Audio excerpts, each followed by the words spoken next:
So this is the Goblet Box Squat. This is an excellent progression towards a full barbell squat, as well as a great accessory exercise for getting you stronger at it.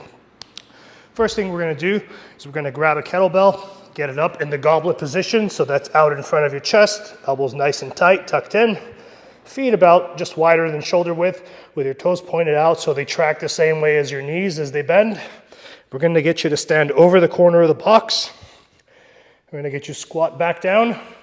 Sit on the box, pause there for about 2 or 3 seconds to allow any stored energy to be released so you're not rebounding back up. Then we're gonna come back up. Sit back down, maintain that tension, but pause for 2 or 3 seconds, come back up. Always keeping your chest nice and high, preventing your lower back from rounding and keeping that core tightly braced.